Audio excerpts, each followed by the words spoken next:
Okay, so our recording has started, and I want to focus today on arrays and strings in C. Okay, so this is we have two kind of biggish topics. I don't think I might be able to go through like all of the string variables. I might just go through the concept of the string. We might do one or two things with strings, but for us to understand strings, we have to understand arrays. So I'm going to share the Blackboard. We're going to go to the Blackboard first so that we can could kind of go through concepts associated with what we are doing here. And then we're going to go into the code. Okay, so today we want to take a look at arrays in C to start off. So arrays in C. What is an array? Anybody? Question? Anybody been reading forward and knows what an array is? Give me a list of elements. Okay. Yeah, a list of elements, and there's a key characteristic to an array. Besides just being a list of elements, it has to be a list of elements that are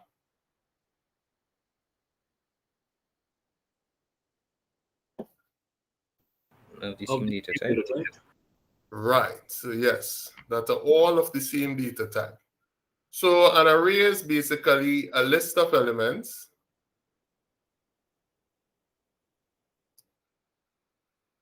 right? That are all of the same data type. Okay, and when we represent an array, we represent an array as a contiguous block, not continuous, contiguous block of elements. So if it is that I have, let's say for instance, I want to represent int nums, and I want nums to be able to hold 1, 2, 3, 4, 5, 6, 7, 8, 9, 10. 10 value, I will declare my array as such. Int nums 10, as opposed to a single, so this is an array declaration. Okay. This is an array declaration.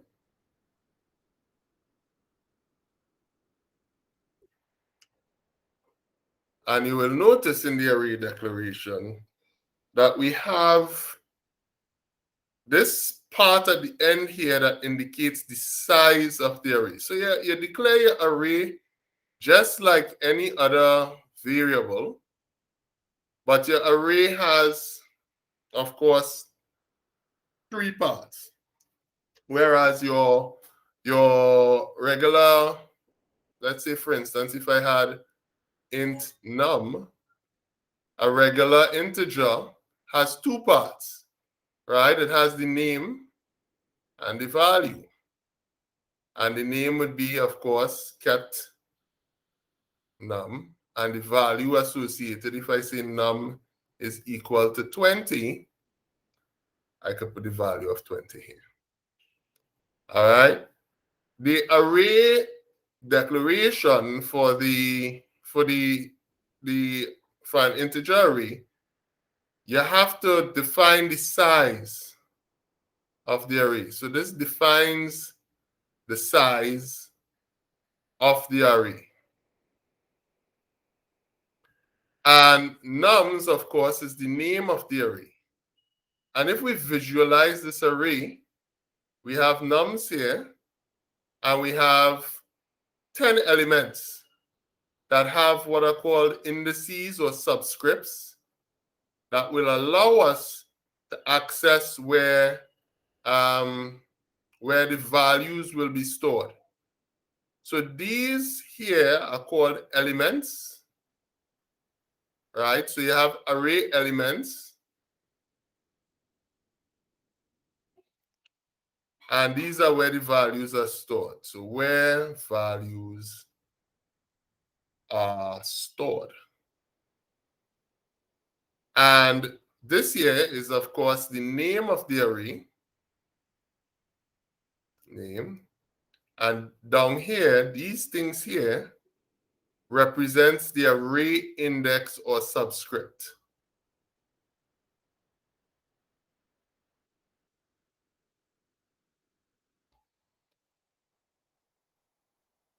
Which allow me to access a particular location in my array. Everybody with me so far? Yes, sir. Good. So an array is just like a variable, except the array is able to hold more elements than a single variable. But all of these elements must be of the same data type. All right?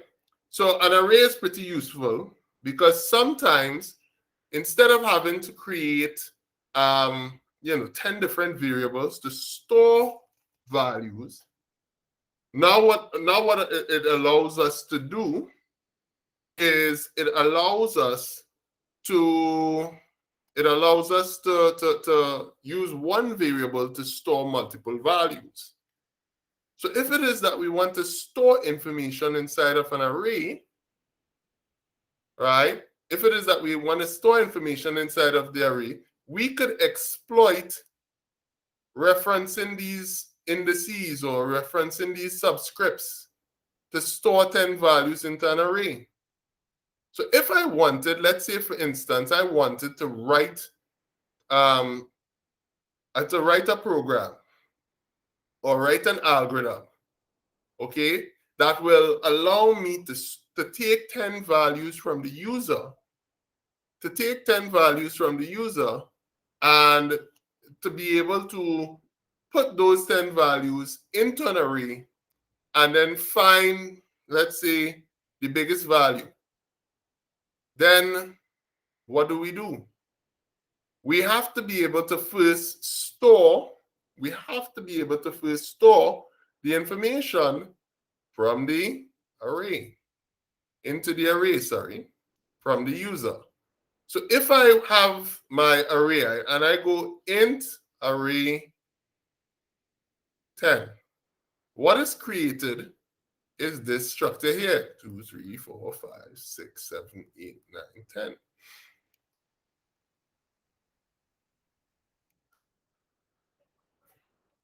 And notice that the array position starts at 0. That does that in C. And it does that in a lot of programming languages. However, sometimes in pseudocode, you will notice that you might read some pseudocode and in pseudocode they start the array subscript at 1. So it's just something to be aware of, right? In C programming, if it is that we declare an array of size 10, then the subscript will go from 0 to 9, be in 10 positions, but be in 0 to 9 in terms of how they're annotated, right? And even if you're writing an algorithm, it's easy to figure out, of course, if that's your approach to it. So I kind of keep some of the algorithm writing close to C, just to remove any kind of having to do a lot of translation in your mind and stuff like that. But this is how the array is going to be. And so what do we do here? We want to, of course, store 10 values into this array. I'm doing it as an algorithm here. We'll do it in C in a little bit. So I could say int array 10, and we have C for counter. I could say for C is equal to 0 to 10. All right. Step 1, print, enter a value, and then I ask for an input, and I want to store that input in array at position C. What am I doing here? inside here, I'm saying, okay, as the value of C changes, I could put a value into there.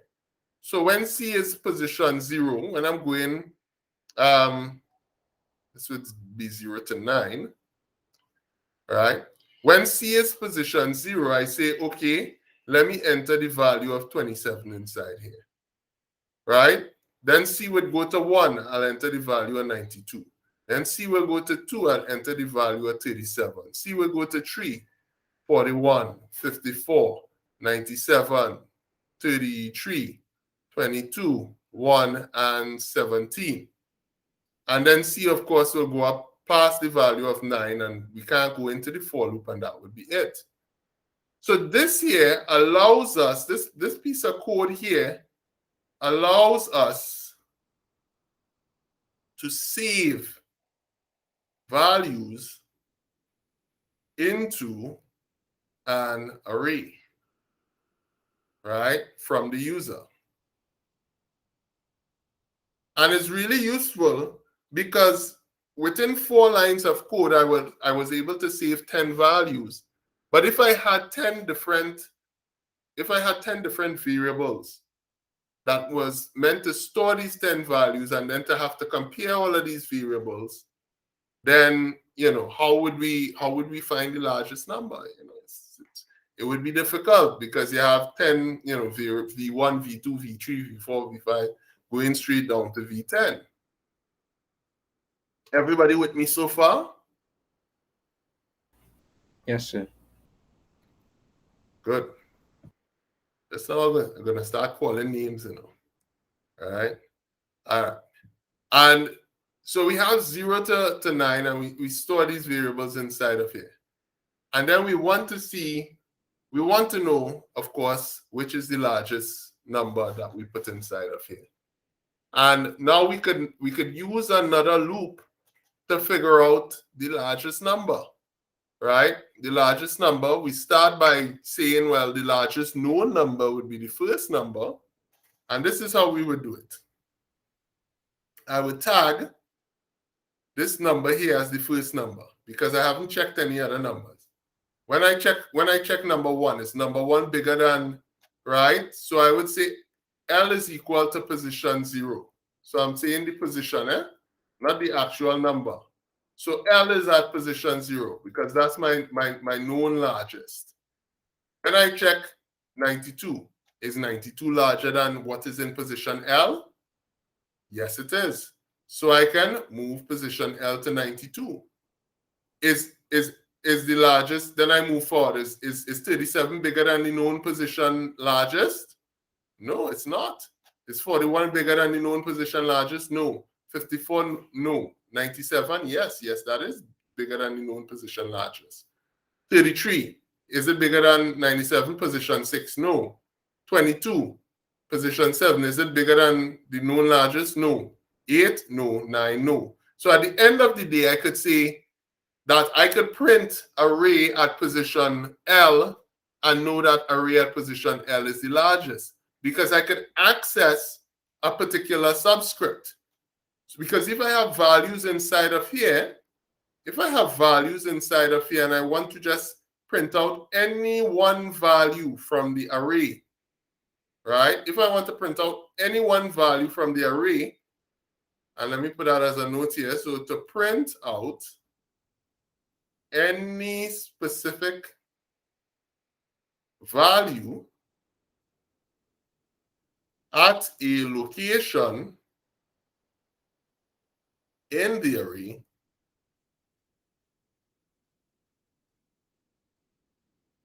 then you can specify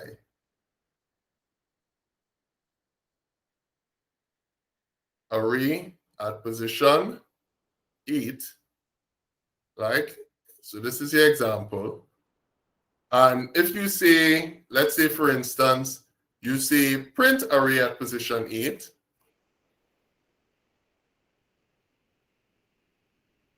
would output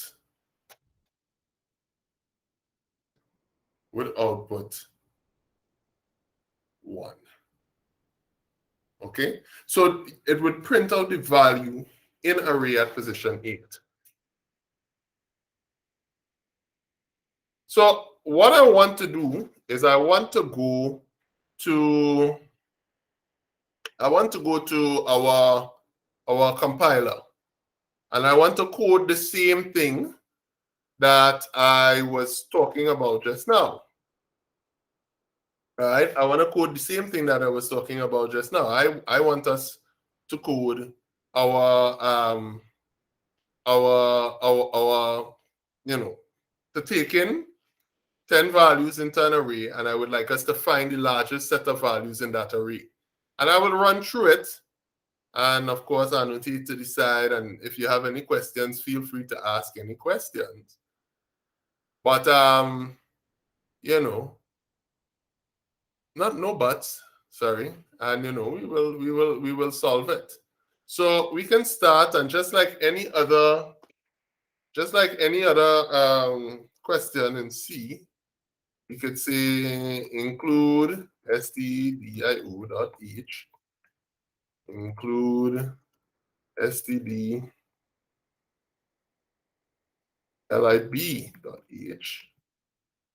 int main,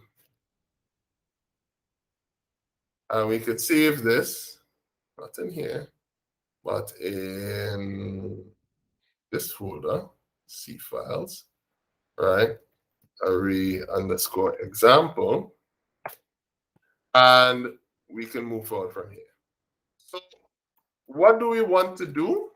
Just to put the activity up here, write a program in C that allows for a user to enter 10 values into an array. The largest value in the array will be output after all values have been entered. Okay, so we want to enter values, and then we will output some values. So the first thing that we have is that we have to, of course, as I said, int r, and this is 10. And so this here is going to create an array of size 10. And of course, I could put my other variables on the same line, but I just wanted to put the actual declaration, right, of the array on its own line. So we have a declaration here that creates an array of size 10. And then, of course, we could have int C for the counter, or I, or whatever you want to call it.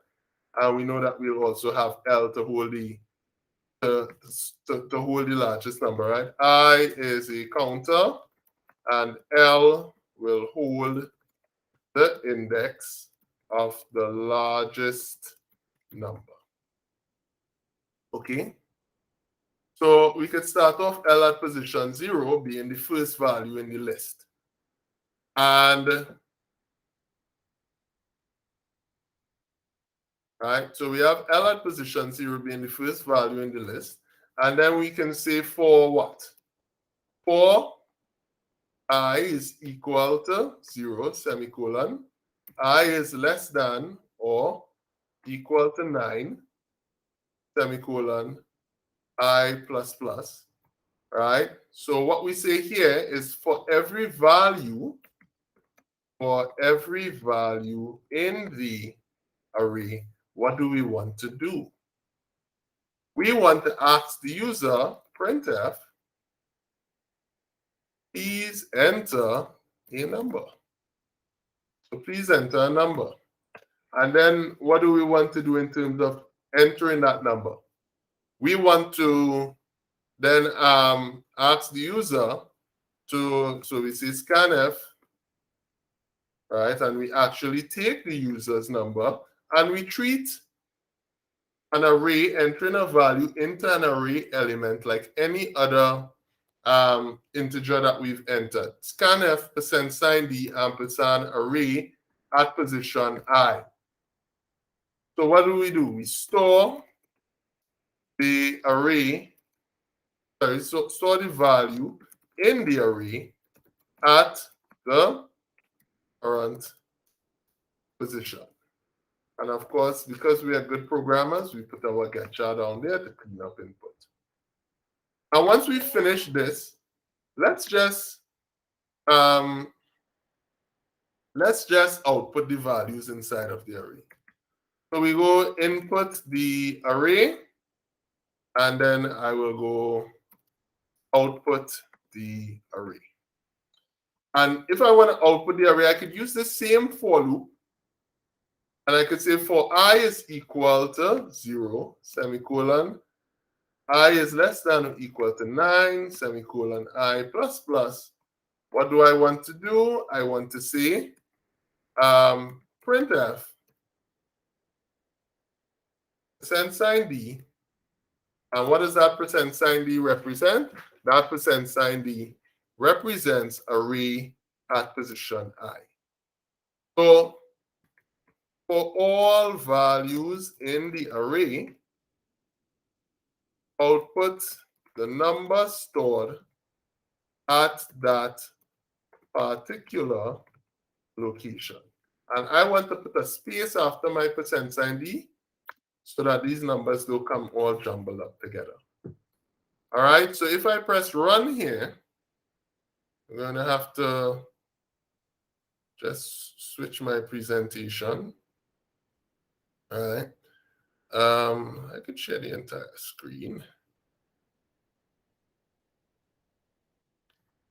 Okay, so I get, please enter a number, and I spelled number wrong. So I can go and fix that one time, NUMBER.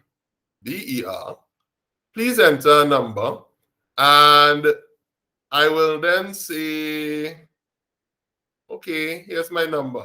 And this is the first number. We say 12, 15, 99, 45, 37, 27, 37, 88, 89, 91, 20. And then I have my numbers printing out. So I have my input for my array and my output for my array. Okay? We have the input for the array and the output for the array. And let's go, if it is that you want to be a little more verbose to your user, you could always say %d of 10, right? And %d, of course, will be I plus 1. And so when you're printing out, now you get, please enter number 1 of 10, 2 of 10, 3 of 10, 4 of 10. And so that now allows the user to be a little more visual in terms of saying, well, how much numbers I go have to put inside of here? You know, so you kind of keep a count for your user as you go along. Everybody with me so far? Yes, sir. Yes, sir. Yes, sir. Yes, sir. So, good. So now we want to go on to finding the largest number in the array. And we identify that whenever we have to find the largest number, the best thing to do is to start with the first number, assuming that that's the largest number. Start with the first number, assume that it's the largest number, and then compare every number after that. And that's why we declared L to be 0. Okay? So actually for finding the largest number, right, we assume that the first number is the largest number. And let me put that down here. We assumed that the first number is the largest number by assigning L to 0. And then we say we will check every other position to compare it against the first position and mark it. I use a multi-line comment here.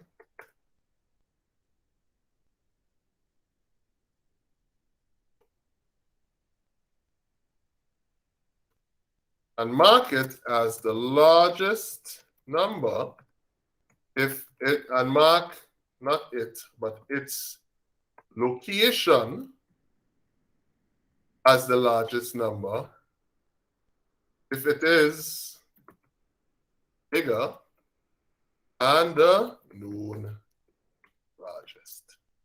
Everybody's good with everybody's good with our approach, with our plan, right? Our plan is start assuming the first number is the biggest and just go through every other number and see if any other is the biggest. Okay? So we want to say for what? For, and we could use I again, I, but we start in I as at 1. We start in I at 1 because we know already that the largest that we mark off was at position 0. So we start and we say for every other position. So starting from the second array position. Okay? So for I is equal to 1, I is less than or equal to 9, I plus plus, what do we want to do? All right? What do we want to do? We want to check and see if this position that we currently at is bigger than the known largest. So we say if array at position I is bigger than array at position L.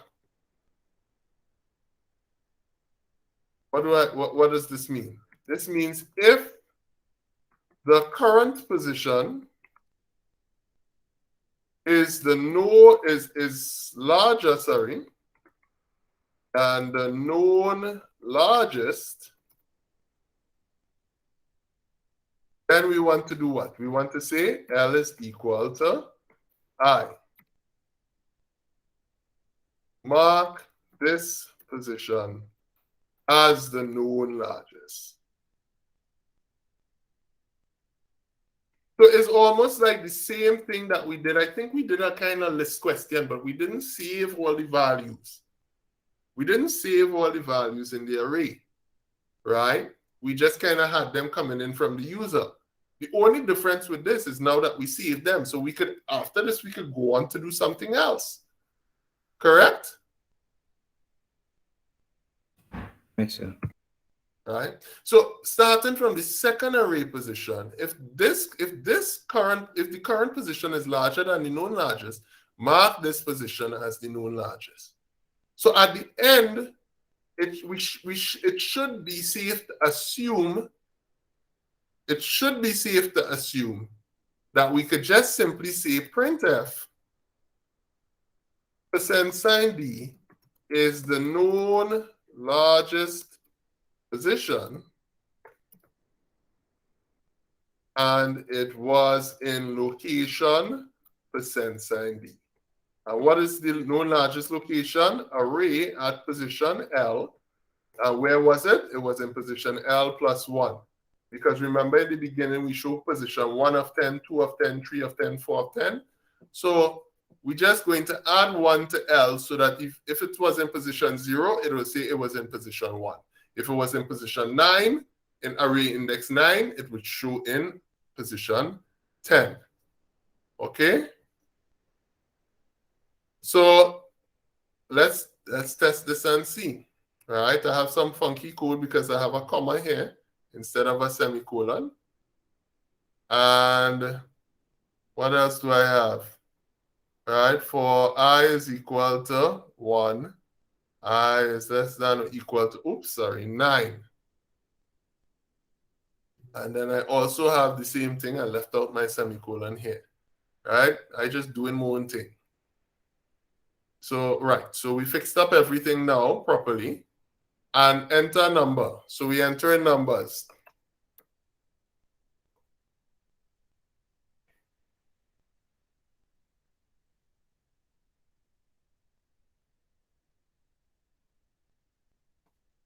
Okay. So we have the numbers being entered, and it says here 978 is the known largest position, and it was in location 8. And I don't really I have it printed on the same line. Maybe I should put it, right? If I put a \n here, \n, it will come out on a different line. Okay? So let's just try it one last time. Right, 9, 8, 7, 6, 5, 4, 3, 2, 11. And it says 11 is the known largest position, and it was in location 9. Okay, so we've created a neat little array program. And what I want for us to do now is I want for us to do a little exercise. Okay, so I'm gonna just pause the sharing for now. Let me see if I can share this with you guys on the Google Classroom so that you all would have access to it. And or I could leave the code up on the screen and I would just put up a quick question. Okay, so I'm gonna pause the recording and then I will do that.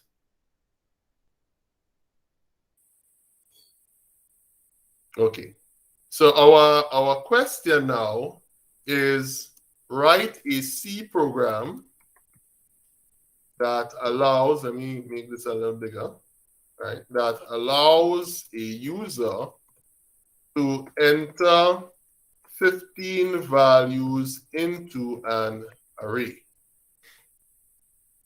Once the values have been entered, the program then sums up the total of all of the even values in the array and all of the odd values in the array. It will then output the sums of the even and odd values respectively. All right? So it will add up all the even values once they've been entered. It will add up all the odd values once they've been entered. And it will output the sums of all the even values and all of the odd values, respectively. So you have to keep a tally of the even values and a tally of the odd values. Everybody understands what this question is asking? Yes, sir. Yes. All right? Good. So don't do it immediately. Allow for all the values to be entered. Allow for all the values to be entered, and then in a separate loop, calculate the odd values and the even values. Okay?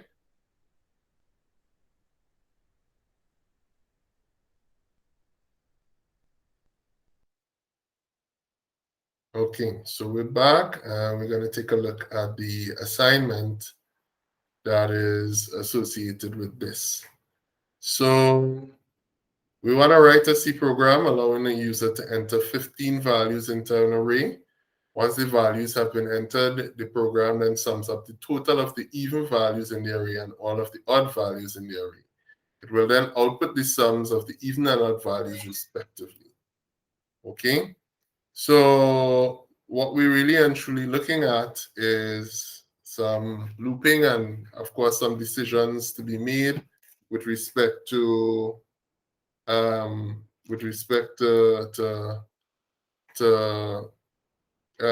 tallying up some numbers. So we'll start with Real's code. And so Real started, and he said essentially he has his array, a counter, the sum of all evens and the sum of all odd. And he wanted to he said for I is 0, I goes up to the last element. And each time I goes up by 1, we enter a number. Okay, read in the number, store it in the array, get ya. And then he says for each number in the array, this is what this 4 here stands for. For each number in the array, if the value is mod 2 is equal to 0, right, put it as in the even sum. And if the value mod 2 is not equal to 0, then it goes to the odd sum. So I think this will work. Let's take a look at it. Sorry, I have to share my screen, my whole screen. So let me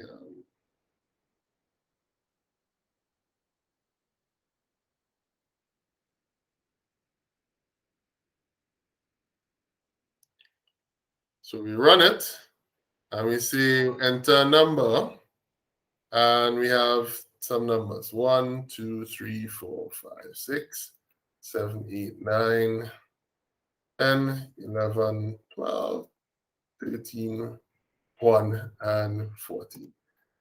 Okay, so the even sum is 56, the odd sum is 50. All right, I'm going to assume that's correct. I don't want to have to add up 1, 3, 5, 7, 9, etc. And I will move on quickly to, let me see if I can get it quickly.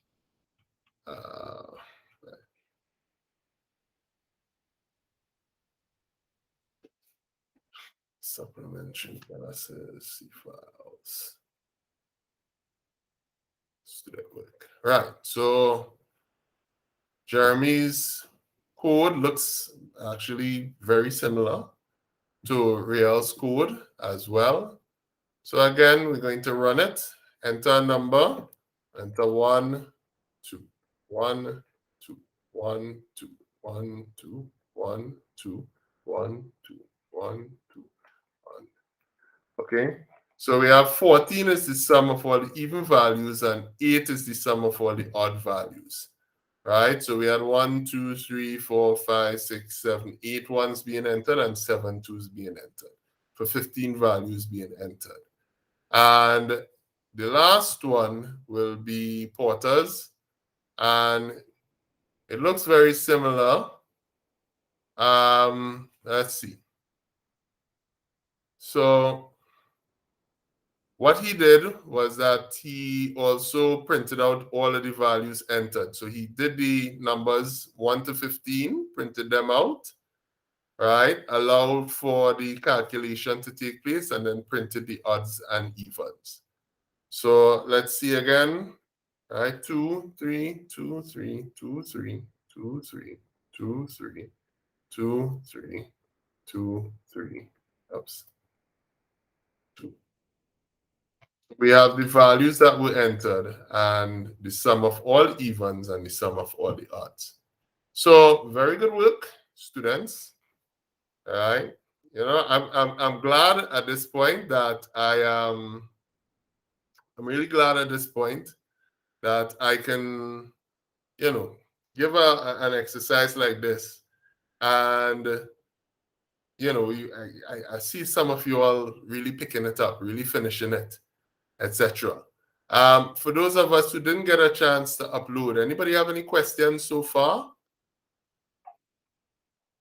Any questions on the code that we showed? Anybody did not understand what they did? No, sir. No? All right. For those of you all who were close, all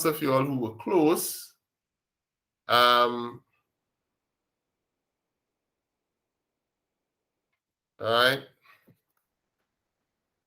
Did you feel that you were, you know, that you saw where, you know, you didn't quite finish it? Maybe it was a matter of time, or maybe it was a matter of you know, not really having the, you know, just missing out on one thing. What was it though? Was it just you feel like if you had a touch more time, you would have solved it?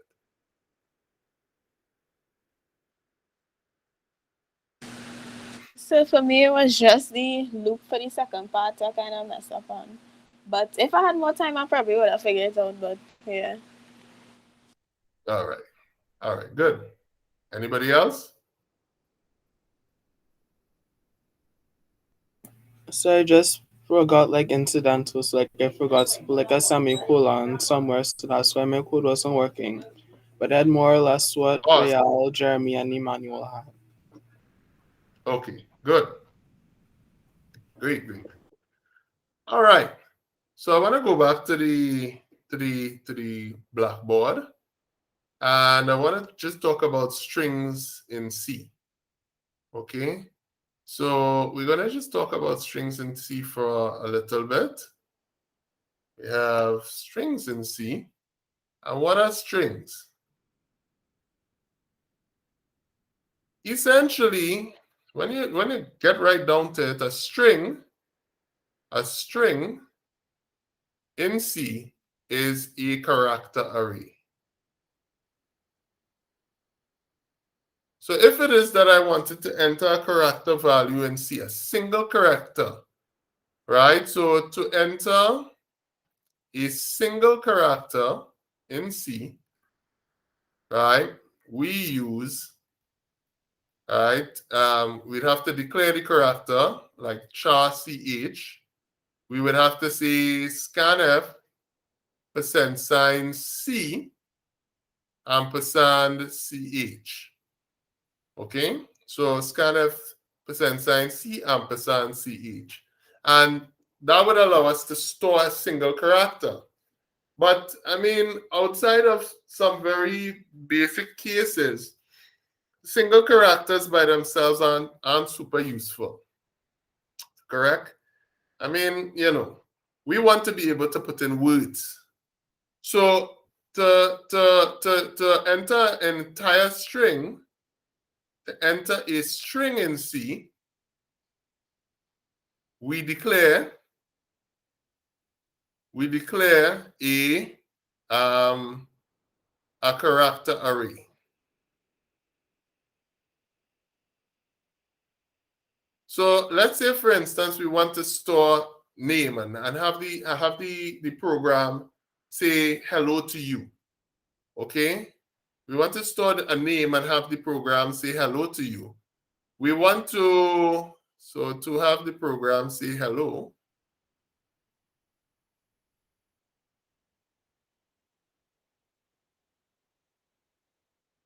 What do? We will first declare a string. So we have to go char str for string, and we have to give it just like any other array a particular size. So we have char str 25. So what is this? This is a string of 25 characters.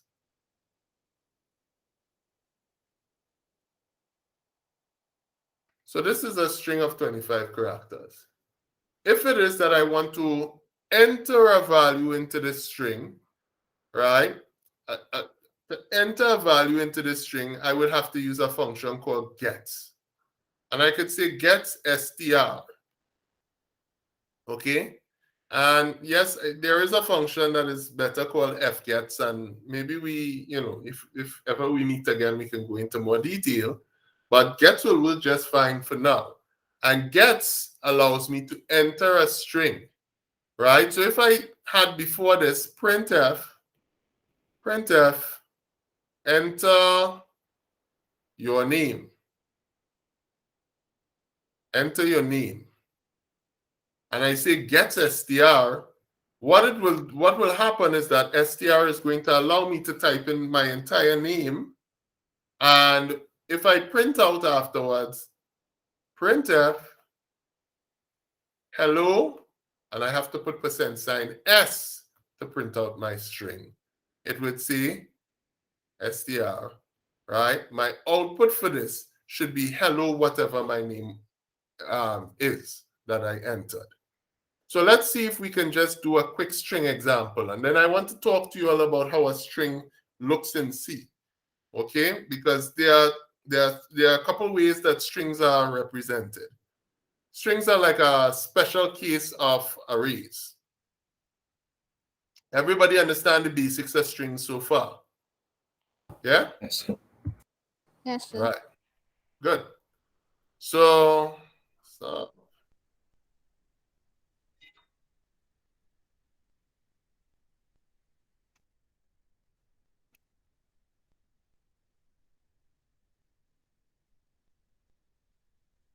we want to go new file. I'm just gonna go lazy and copy my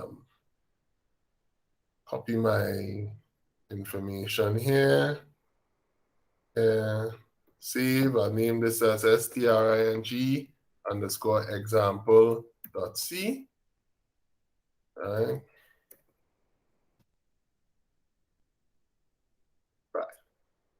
So what do I want? I want to create this program here will allow me this program ask the user to enter a string and print out to enter a name as a string and prints out hello to that person's name. Okay? What this program does. So we have char, and what we're saying is that we have some characters and we want to put that together as a string. We can name it name. The char name. And the biggest name that we can have is, let's say, 25, because we've set the size to be 25. If I wanted a longer name, then I could have put 250. Okay? But what I'm saying is that my string variable can hold up to 25 characters. Not letters, characters. Okay? So we have here printf, please enter your name. And I will see gets what? Gets name.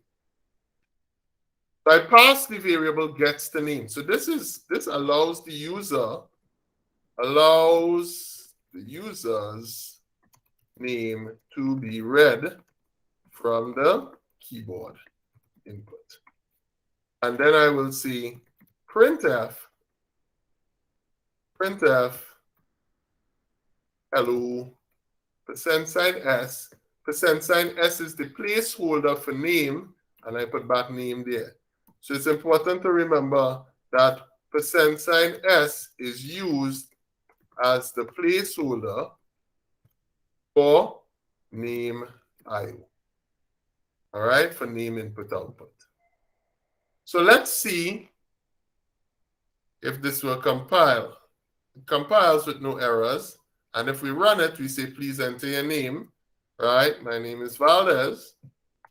It will say hello, Valdez. I'm sure you are only quiet because you're going ooh and ah behind your computer screen and your microphone is muted right now. Okay? So this gives us a different dimension now of things that we can manipulate in terms of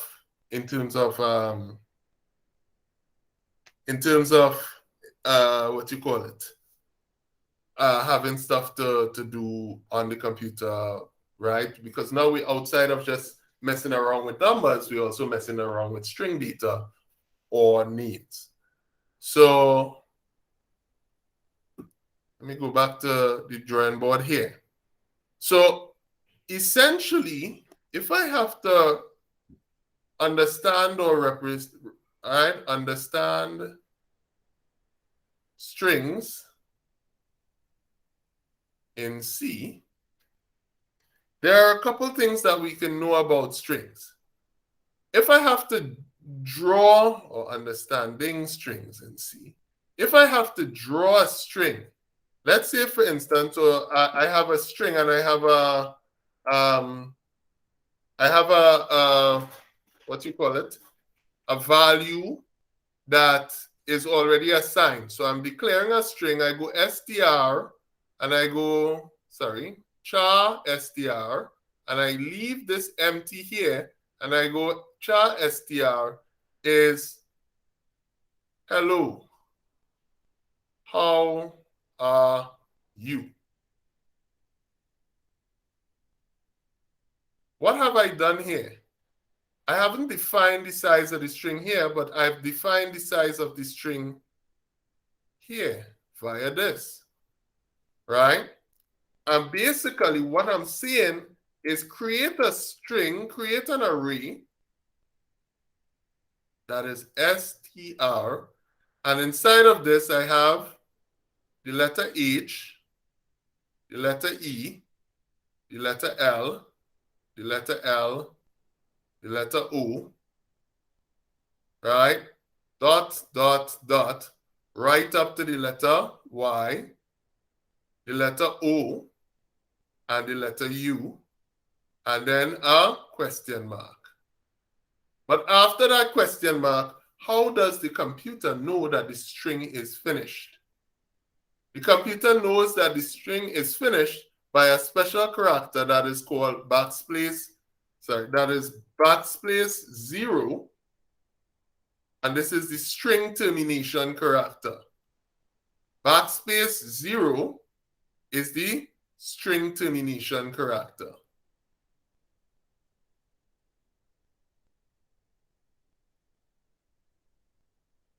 And there is a lot to know about strings here, but I'm just talking to you all about mainly the basics here so that we understand.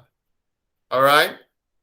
If it is that I had another string, and I said, I declared that string as char str 20,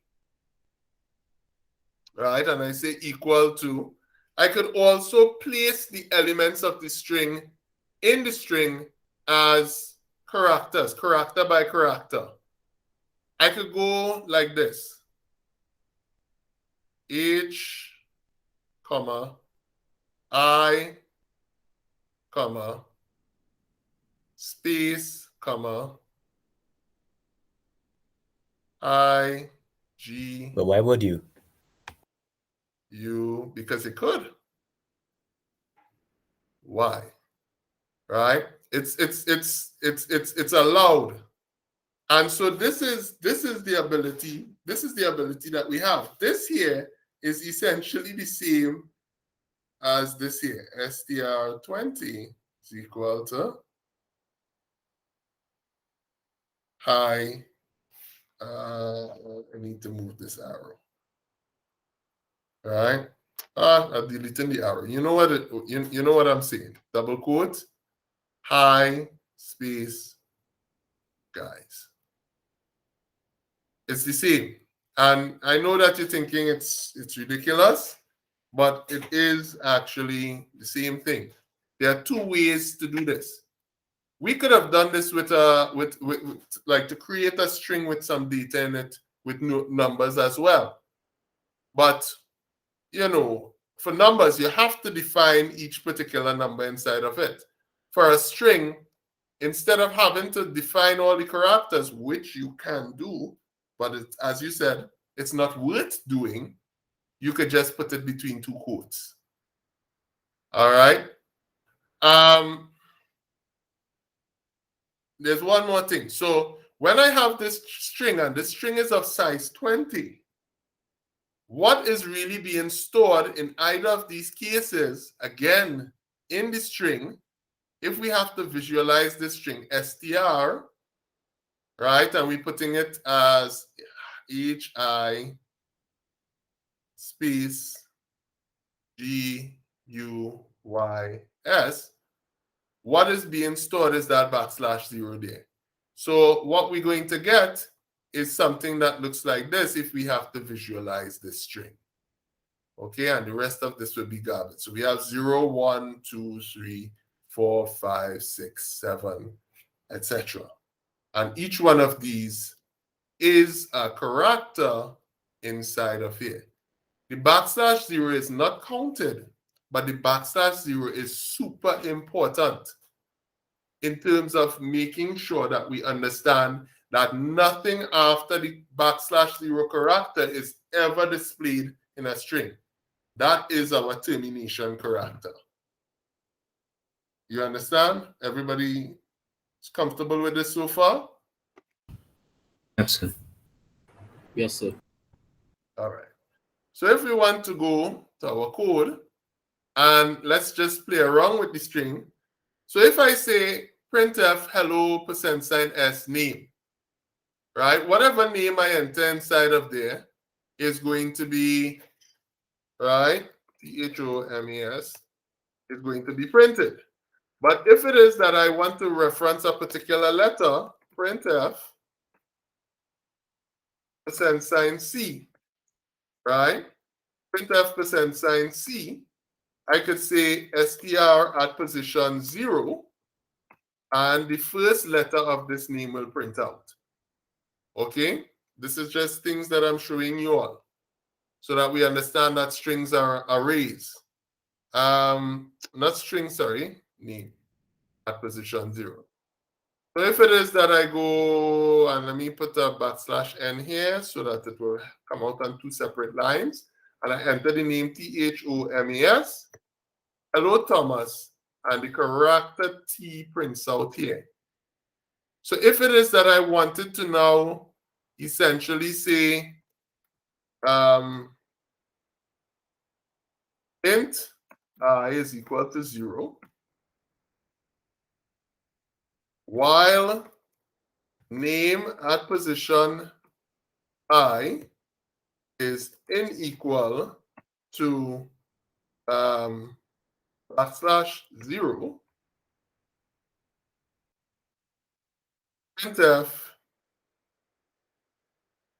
printf %sign C name at position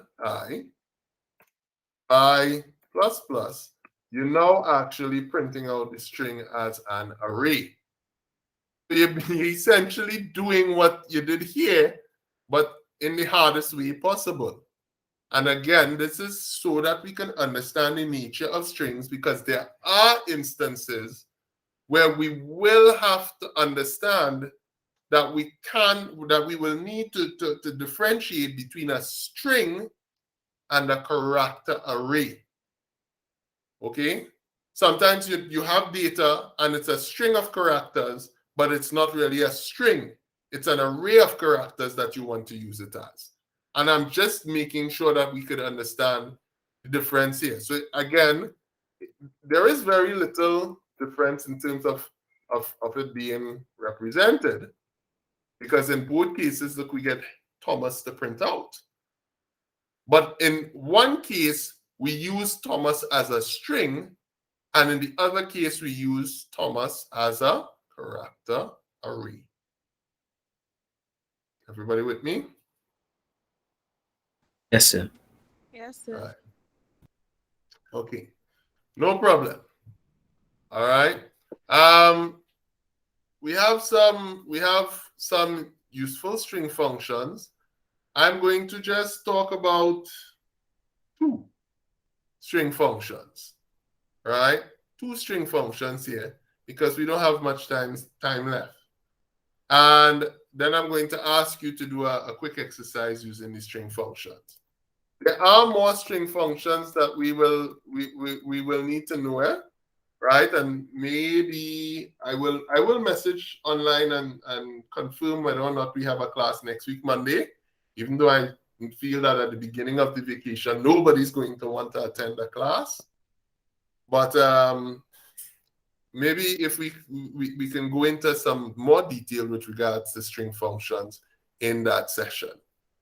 So string functions, I just want to talk about strlen and strcmp and strcmpi.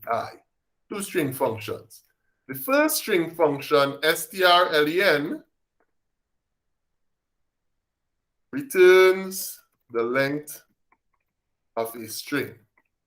And this is useful. This is useful because sometimes we want to be able to go through a string and, again, utilize a string for the purpose of it being what is more like a string array than a string as an actual, data element.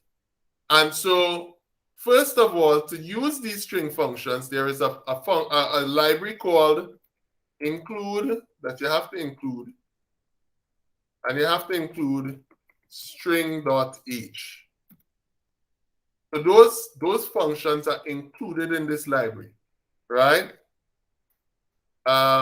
strlen and strcmp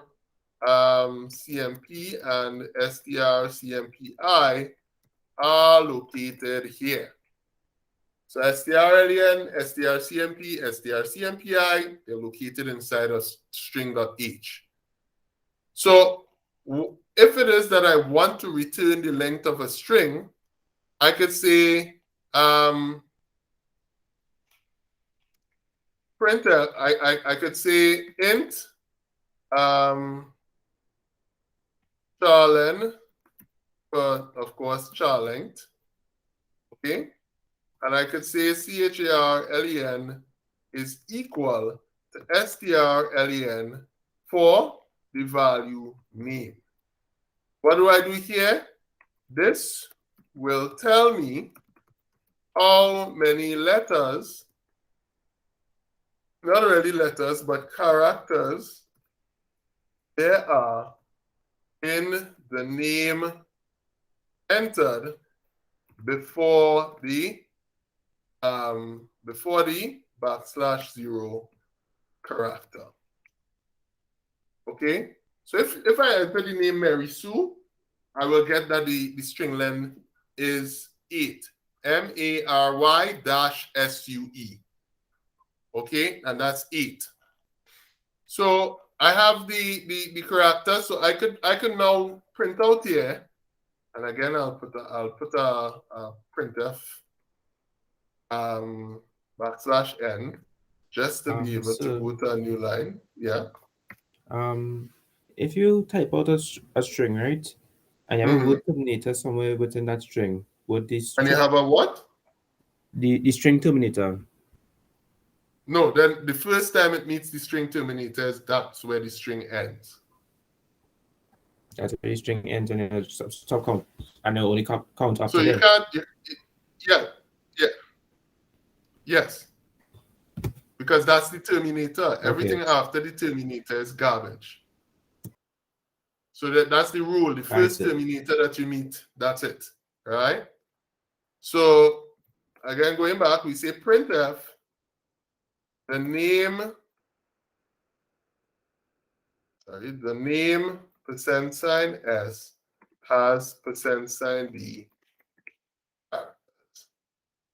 Right? And we put name and char length. So if I want now to say have a count, please enter your name. And I put in that same Mary Sue. I press enter. It says hello Mary Sue. And this was where I printed it out as a character array. And then I say the name Mary Sue has 8 characters. Not 8 letters, 8 characters. Okay? The name Mary Sue has 8 characters. And the same thing for strcmp and strcmpi. These two string variables allow me to compare strings. Right? These string variables,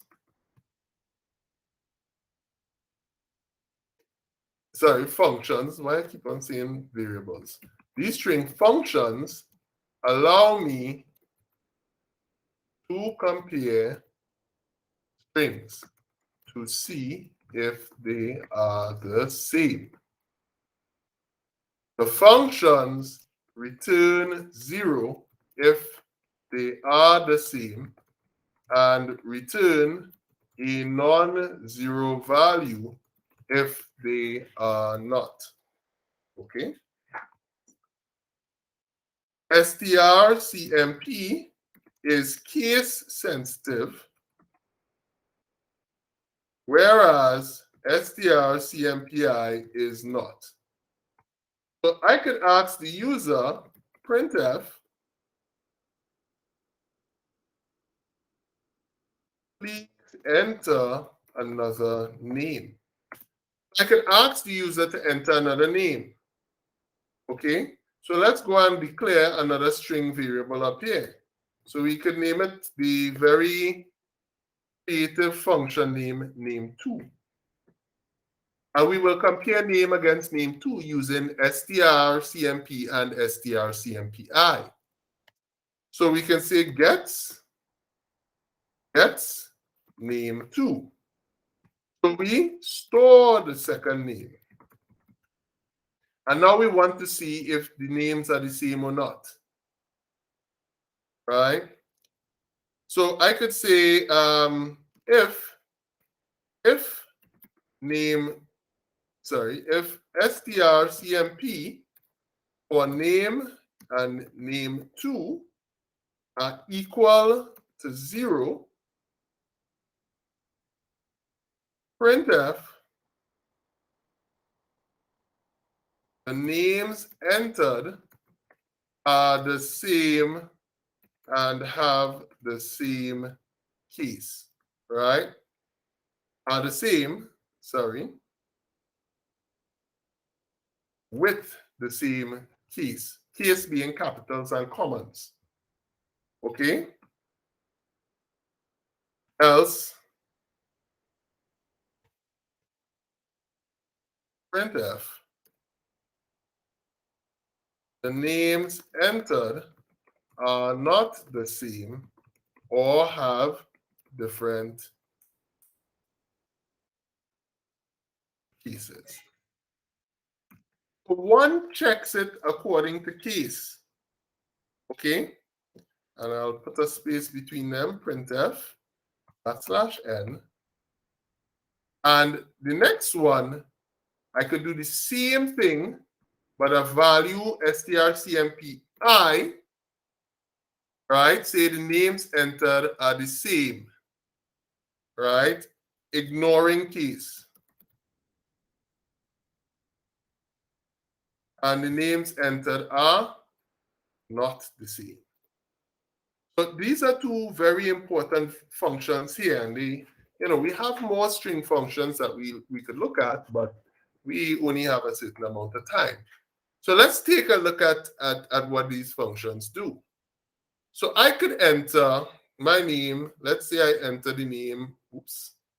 Did I close it off? What did I do there? Yes, I closed it off by mistake. All right. I enter my name, Thomas. And it says, hello, Thomas. It printed out Thomas.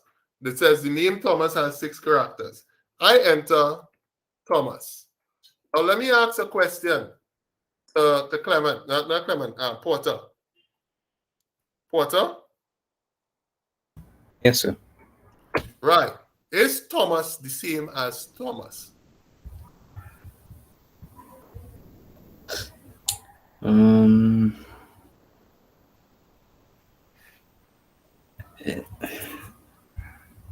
Yeah, I think so, sir. Yes or no, Porter? Yeah. Yes? Yeah. But then the answer is yes and no. This is one of those crazy things because in our brain, we know that Thomas, capital T, Thomas, common T, is the same thing. But then if you want to be extremely strict, then it's not the same thing. So we say the names entered are not the same. Sorry, this should be or have different cases, which is true. And then we say the names entered are the same if we are ignoring cases. Okay, but let's run it again and put names entered are the same, are not the same. This should be or have different cases. All right, let's enter my name, Valdez. And then we enter Valdez again the same way here. We said the names entered are the same with the same case. And then we say the names entered are the same ignoring case. So in this case, you get both of these coming out true. And lastly, what if I entered Thomas, Thomas, and I enter Valdez down here? in both of them would say the names entered are not the same, right? Or have different cases or something. So because this was for strcmp, which has to match the case, the capitalization exactly. But this one ignores capitalization, so it knows for a fact that these are not the same. Everybody's with me? Yes, sir. All right. Yes, sir. Good. So let's see if we could get a simple string exercise. A simple string exercise that just covers these things here. So what I'm going to do is that I'm going to just stop presenting for now. I'm going to save this string function. I'm going to add it to the Google Classroom very quickly, and we will do this exercise that I'm about to put on the screen here. Okay. So actually, let me put the exercise here. All right. So this is the string underscore exercise. Let's see. Sorry, this will be ex. Let's see. Let me share the screen, and I will share the file, and then we'll have some time to just do a little practice, and then that will be it for today. How things going so far? Everybody good? Everybody's comfortable? Yes, sir. Following. Right. Right. Let's see. Around that allows the user to enter two values, two names into string functions. The program should state if the names are the same, and it should also state, let me see if you all could work this out, right? How many of each vowel is in a particular name. This is a character check. We check in for specific characters in the name, right? I would say that this first part is easy. In fact, I would have done it for you. This second part, you have to aggregate the knowledge that I just shared. You're comparing a character inside of a string against a particular vowel. Okay, and you would have to, of course, know the length of a string to be able to check against every character in the string. So it might require you could do it with a for loop or you could do it with a while loop. We know how to do it with both a for loop or a while loop. I showed you all that today. And so this part is already done for you. I just want you all to practice to see if you could get it working on your own. And this part is a little bit of brain power. Okay? So I'm going to pause the recording for now, and then we will take a look at the results, the responses.